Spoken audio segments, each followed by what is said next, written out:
Imagine you are like standing right in the middle of Manhattan. Okay, I'm there. You are incredibly hungry, and you have exactly $8 in your pocket to buy a meal. Oh, well, that's not going to go far. Right. And I don't mean a quick snack to tide you over. I mean a full, satisfying meal. In Manhattan. Yes. Now, imagine a major television network taking that exact, deeply stressful financial nightmare, handing you a camera crew and, turning it into a game. It sounds less like a lighthearted travel show and more like a cruel sociological experiment. It really does. But in 2012, that was an actual reality television show on the Food Network. Wild. And today, for this deep dive, we are looking at something incredibly small to understand something massive. A tiny digital footprint, basically. Exactly. We are looking at a Wikipedia stub. It's this tiny, bare-bones article about a completely forgotten show called 24 and 24. Hosted by Jeff Mauro, right. Right, the Sandwich King. Yeah. But if you, blinked while scrolling through television history, you completely missed it. And when you say a stub, you mean it. I mean, this isn't one of those sprawling wiki pages meticulously maintained by a rabid fandom. No, not at all. It's a couple of sentences, a very brief table of air dates, and then one of those massive auto-generated collapsible lists at the very bottom. Oh, yeah, the ones that catalog, every single show the network has ever aired. Exactly. When you scroll to the bottom of a Wikipedia page and see those massive blocks of links, you probably just ignore them. Most people do. But if you treat that list as a data set, like actual metadata, it tells a completely different story. A huge story. Our mission today is to show you how this one short-lived show and the hidden index attached to it actually decodes the entire evolution of reality television. It's like a time capsule. It is. We're going to use this little digital fossil to track how consumer tastes mutate, how networks manufacture anxiety, and the bizarre mechanics behind television intellectual property. Because the metadata of what we watch is essentially a mirror. The shows that executives greenlight, the concepts that fail spectacularly, the specific titles they trademark and refuse to let go of. They don't ever let them go. They don't. And they reflect exactly what audiences are craving, or perhaps more accurately, what they are afraid of at any given moment. Okay, let's unpack this by starting with the actual premise of 24 and 24, because the math alone is staggering. Staggering is a good word for it. The concept is that the host travels to a different city in the United States, and he has a strict budget of exactly $24. Which doesn't sound too bad until you realize that he has to spend it on breakfast, lunch, and dinner combined. Yeah, that's the kicker. On paper, I mean, it pitches perfectly as a budget-conscious travel guide. Sure. It promises to show the viewer how to, stretch a dollar while still experiencing the culinary culture of a new city. But let's actually break down that math, because doing the math completely destroys the premise. Let's hear it. $24 for 3 meals is exactly $8 a meal. And look at the specific cities listed in the Sources episode guide. They are not cheap places. No. We aren't talking about small rural towns with a low cost of living. The itinerary includes Chicago, Cleveland, Los Angeles, Minneapolis, Boston, New York City, and Philadelphia. The geography introduces an almost impossible friction to the math. It's bonkers. Trying to feed yourself on $24 a day in Los Angeles or Manhattan isn't just difficult. It borders on the absurd. It's literally an extreme survival challenge. Yeah. Think about it. If you buy an $8 bagel and a coffee for breakfast in Manhattan, you are completely tapped out. Your budget is gone. What do you eat for lunch? You're drinking tap water and hoping you can find, a promotional free sample at a grocery store. Or hunting for a half-price slice of pizza at midnight. Exactly. It's like trying to fund a vacation with couch cushion change. Yeah. And that's before you even factor in things like sales tax, tipping, or the subway fare just to get to the cheap restaurant in the first place. Which is a huge factor. Right. Once you account for tax and tip, your actual food budget is closer to $5 or $6 a meal. What's fascinating here is how that fundamentally changes the genre of the show. Yes. You aren't watching to discover a great new restaurant for your next vacation. Not at all. The design of the show intentionally introduces a thick layer of financial anxiety. Totally. The core narrative question isn't, what delicious local delicacy will he try next? It's will he starve? Literally. The question is, will his math fall apart and will he physically go hungry in Philadelphia? Right. It's a format built entirely on the stress of scarcity. But knowing that an $8 meal is mathematically impossible in New York doesn't really explain why a network would actively choose to greenlight such an impossible show. No, it doesn't. To understand that, we have to look at what the network was doing before 2012. And that is where that massive collapsible index at the bottom of the Wikipedia page becomes a total goldmine. It really is. It's organized by decade, Yeah. 1990s, 2000s, 2010s, and 2020s. If you read through that list chronologically, paying attention only to the shows focused on budgeting, a very deliberate, calculated pattern emerges. It's impossible to miss. The network's relationship with money was changing in real time. So let's trace it. If you look at the debuts from the early 2000s, specifically running from 2002 to 2005, there was a massive hit show called 40 a Day. Hosted by Rachel Ray, $40 a day. Yeah. A comfortable, though mindful, travel budget for the early 2000s. Right. In 2002, $40 gets you a nice pastry for breakfast, a solid sandwich for lunch, and maybe even a sit-down dinner with a glass of house wine. It sounds lovely, honestly. It does. But then, as you move down the list to the late 2000s, specifically 2009 to 2012, there's another show listed called $10 Dinners. Notice how the aperture narrows there. Yeah, it shrinks. We move from a comfortable full-day allowance down to $10 just for the main meal of the day. Meaning, if you allocate $10 for every meal, you are down to $30 a day. The belt is tightening. Exactly. The belt is tightening. And then finally, we hit 2012, and we get 24 in 24. Wow. In one decade, the network's baseline for relatable travel spending plummeted from $40 to $24. If we connect this to the bigger picture, you have to look at the macroeconomic reality of the country to understand why a network would enforce that kind of financial squeeze. Right, the real-world context. The shift from a $40 a day budget to a $24 a day budget perfectly tracks the timeline of the 2008 financial crisis and the resulting recession. Here's where it gets really interesting, though. Okay. Wait, I completely get that the 2008 crash changed viewing habits. But by the time this show premiered in late 2012, the economy was actually in a recovery phase. It was, technically. The stock market was rebounding. Yeah. So I have to ask, is this really about reflecting the audience's poverty? Or did network executives just realize that watching someone suffer through extreme scarcity is inherently more entertaining than watching someone relax with a glass of wine? I mean, it's a combination of both, heavily leaning into the psychology of validation viewing versus aspirational viewing. Okay, break that down for me. Sure. So in 2002, before the crash, a $40 a day show was aspirational. Right.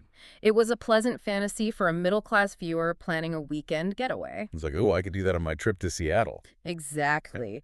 But even though the stock market was recovering in 2012, the cultural hangover of the recession was immense. People were still hurting The average person's daily reality had fundamentally changed. because wages had stagnated and the cost of living was slowly creeping up. Millions of people had spent the last 4 years actively panicked about their grocery bills. Yeah, absolutely. Watching a host comfortably drop $40 on vacation meals in 2012 would have felt entirely tone deaf. It would have felt insulting almost. Right. So the network had to pivot to validation viewing. By forcing a professional chef to try and survive in Boston on pocket change, the network was validating the viewer's own financial anxiety. It essentially tells the viewer, we know things are tight. Watch this expert struggle just like you are. That makes total sense. It turns economic hardship into a competitive sport. It really does. It gamifies being broke so that you can laugh at the host's misery instead of crying about your own bank account. That's reality TV for you. But here is the brutal reality of the entertainment business. And it is spelled out right there in the episode guide. Oh, the air dates. Yes.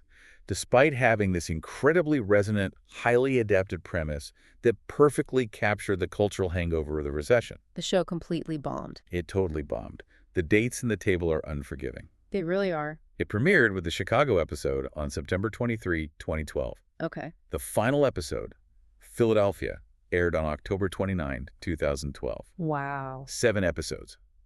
Barely one single month on the air before it vanished entirely. Which demands the question, if the tension of financial scarcity was so compelling and the economic timing was seemingly so perfect, why couldn't the show survive? So what does this all mean? I look at it like an evolutionary mutation. How so? It's like a creature that evolved the absolute perfect camouflage for a very specific environment, but that environment completely disappeared the very next day. Ah, I like that analogy. The recession budget format was highly adapted for a 2010 mindset, but looking at what else was premiering right alongside it, The entire television ecosystem was shifting underneath it. It wasn't just canceled. Exactly. It didn't just burn out. It was outcompeted, like a television shooting star. You are exactly right. Look closely at the rest of the source index for the early 2010s. I've got it pulled up. The entire landscape of reality television was undergoing a seismic shift toward hyper-competitive, high-drama, artificially stressful formats. Yeah, I'm looking at the list right now. You have Mystery Diners debuting in 2012, Restaurant Stakeout in 2012, Cutthroat Kitchen debuting in 2013. The titles say it all. The titles alone, Cutthroat, Mystery, Stakeout, they sound like true crime podcasts or police procedurals, not cooking shows. Because audiences were aggressively moving away from charming, host-driven travelogues. They wanted action. Exactly. The format of a guy simply walking around a city and eating food, even if he was stressed about the bill, was starting to feel incredibly quaint. Like a relic from another era. Viewers were migrating toward formats built around intense sabotage, hidden cameras catching employees stealing, failing businesses, and screaming matches between owners. It's an arms race for dopamine. That's exactly what it is. You're saying the slow burn anxiety of a guy trying to balance a $24 checkbook couldn't compete with the instant, explosive drama of a chef having their cooking utensils stolen in Cutthroat Kitchen. The threshold for what constituted engaging television had permanently escalated. Right. Think about how people started watching TV around 2012. The rise of smartphones meant second screen viewing was becoming the norm. Everyone is scrolling while watching. Exactly. If you are looking at your phone while the TV is on, the show needs loud, immediate stakes to force you to look up. So true. A hidden camera sting operation provides that instant hook. The genre evolved past the simple budget travelogue, leaving 24 and 24 behind as an evolutionary dead end. So the premise dies. It gets buried in the archive. Forgotten. But wait, this brings me to my absolute favorite detail in this entire Wikipedia stub. Because the premise died, but the metadata didn't. Oh, this is the best part. If you scroll all the way back up to the top of the programming index, to the list of current shows broadcasting right now, there is a brilliant, almost hidden irony. The 2024 debut. Yes, 12 years after this massive flop, in 2024, the network debuted a brand new, highly promoted show. And the title? The title of that show is 24 and 24. Yeah. Last Chef Standing. Just incredible. I mean, wait, if they own the trademark 24 and 24, it has to be cheaper and easier from a corporate standpoint to just reuse the legally cleared name than to focus group and trademark a completely new one, right? Without a doubt. It's not about honoring the legacy of a failed 2012 show. It's about utilizing an existing legal asset. Do they just have a giant whiteboard of unused, catchy titles that executives recycle every decade? This raises an important question about how intellectual property functions in modern media. Yeah, how does that work? Words are assets. Titles are real estate. The phrase 24 and 24 is mathematically catchy. It is. It rolls off the tongue. It has a specific rhythm to it. It implies symmetry, pressure, and a ticking clock. The network owned that trademark, and they weren't going to let a perfectly good sequence of numbers go to waste just because the original concept failed. But the meaning is completely mutated. Completely. I mean, in 2012, 24 and 24 literally meant dollars and hours. Rare. $24 in 24 hours. It was about financial survival. But today, 24 and 24, Last Chef Standing, just based on the aggressive subtitle alone, that is not a budget show. No, not at all. It sounds like a culinary deathmatch. And that reflects the reality of today's programming. If you look at the other current shows on the list, like Tournament of Champions, which has dominated since 2020. Huge show.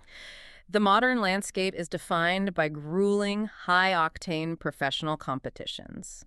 The 2024 iteration of 24 in 24 is an extreme endurance test where chefs cook 24 shifts in 24 hours. That is exhausting just to think about. Right. The network took a title that originally represented the anxiety of financial scarcity, and they successfully repurposed it to represent the modern anxiety of physical burnout and extreme professional hustle. That is just brilliant. It is the ultimate corporate recycling program. It really is.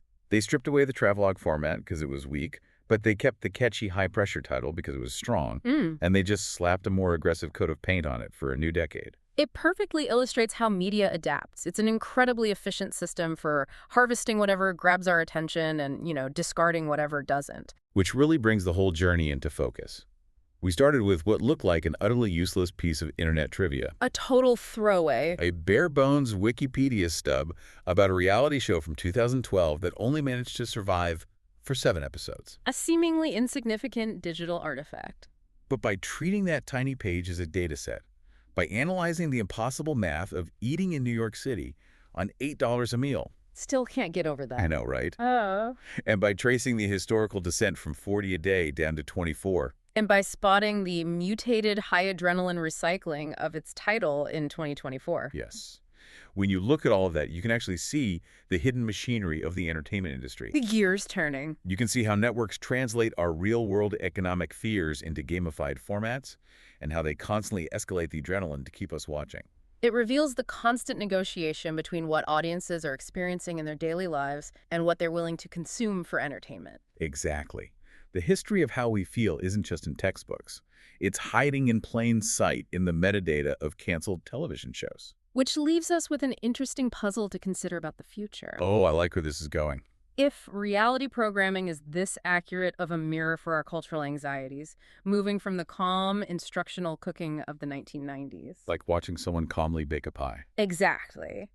Moving from that to the scarcity and budget survival of the 2010s and into the extreme sleepless professional endurance formats of today, what will the metadata of 10 years from now look like? That's a great question. Will our shrinking attention spans demand even more impossible high-stakes feats of survival? Or will the pendulum of cultural anxiety swing so far that audiences eventually reject the stress entirely? Like we just can't take it anymore. Right, and maybe we'll circle back to the simple, forgotten comfort of watching someone just show us how to boil water.